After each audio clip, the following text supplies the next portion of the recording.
Charles and David Koch are two of the richest men in the world. Each one of them is worth tens of billions of dollars. Some of their money is inherited, much of it they made themselves.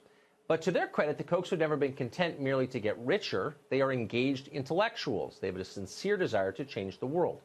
So for years, the brothers have been the single most important funders of Republican politics in Washington and the country. The Koch network of donors spends hundreds of millions of dollars every election cycle. Virtually every major conservative nonprofit in Washington takes Koch money, often a lot of it. Koch organizations train political organizers and candidates. Many Republican lawmakers owe their careers to the Kochs and are happy to say so. For people whose main business is making fertilizer and paper towels, the Kochs have been remarkably effective in American politics. And not surprisingly, the left hates them for it. Both the Koch brothers and their families, who, by the way, are very nice people, have been grotesquely and repeatedly maligned by the media. This, in turn, has convinced many conservatives that the Kochs must be on their side. Anyone who's been slandered by the New York Times has got to be doing something right. That's the idea. It's not a bad standard, but in this case, in the case of the Kochs, conservatives might want to pause and rethink the relationship. As it turns out, the Kochs don't have much in common with conservatives. They are, in fact, totally opposed to most conservative policy goals. The Kochs are libertarian ideologues. They're passionate and inflexible about what they believe. America first? The Kochs find the very notion of that absurd, if not fascist. An economic policy that seeks to strengthen families? The Kochs denounce that as, quote, crony capitalism or picking winners and losers. They think it's immoral, and they'll tell you so. Controlling our borders? The Kochs consider that racist. A few years ago, in fact, Bernie Sanders noted that the Koch brothers are far to the left of him on immigration. Open borders, quote, that's a Koch brothers proposal, Bernie Sanders said. And he was right. But in fact, it's more than a proposal. It's in effect what we have now in this country, open borders. And that's thanks in part to the Kochs. The overwhelming majority of Republicans want a secure border and less immigration. That's why they voted for Donald Trump. 2.5 years later, though, the border is more porous than ever. A tide of humanity is flooding in illegally. Republicans in Congress have done almost nothing to help with the situation. Why? Well, you can thank the Kochs for that.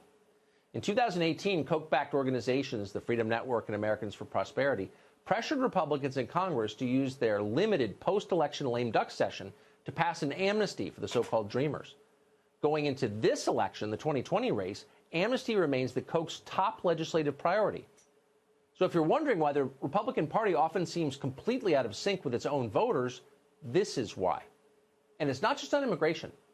The Koch network has also successfully pushed Republicans to join the left in going soft on crime.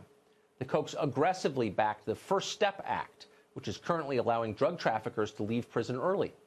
They support the Sentencing Reform and Corrections Act that would cut required penalties for heroin and cocaine traffickers in half. Now, keep in mind, they're doing all of this in the middle of the deadliest drug epidemic in American history. The Kochs don't even bother to argue that these so-called reforms would help any law-abiding American in any way. They just believe it's the right thing, the libertarian thing to do. So they're pushing for it. On economics, meanwhile, you won't be surprised to learn that the Kochs hold views that bear no resemblance at all to what most Republican voters believe. The Kochs have pushed for cuts to Social Security and Medicare, for example. A vast majority of Americans are opposed to that. Most Republicans are opposed to that. Like almost everyone else, by the way, Republicans want lower drug prices. Drugs are expensive and getting more so. And yet the Kochs are working to kill a bill introduced by Senators Josh Hawley and Rick Scott that will prevent drug companies from charging Americans more than they charge the people of Canada or France. That seems like a fair idea to most people. The Kochs are preventing it from happening. Then the Kochs helped draft the 2017 tax cut. That turned out to be a far better deal for corporate America than it was for the American middle class. A majority of Republicans support capping interest rates on credit cards and payday loans. The Kochs think that idea is ridiculous. In fact, some years ago when David Koch ran for vice president as a libertarian, abolishing all usury laws was part of his platform. Now, there's nothing surprising about any of this or illegitimate. It's what many rich liberals believe. It's just not what most Republicans believe. And that's a problem, given that the Kochs are the single most powerful figures in the Republican Party. The Kochs don't seem interested in hearing you complain about that, or anything else, actually.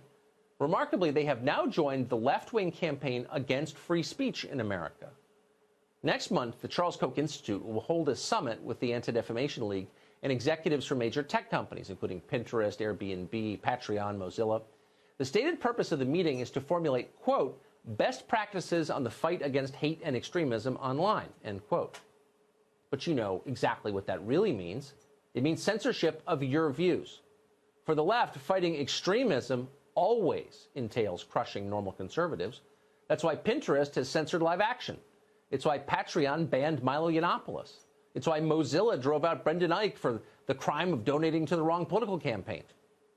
Big tech has become a far greater threat to your freedom than the federal government. The Kochs don't care about that. Nothing Google does violates libertarian orthodoxy. More to the point, the Kochs don't care about Republican voters or what happens to them. Okay, that's fine. No law requiring them to care. But then why are they running the Republican Party? That's a question Republicans should start asking themselves.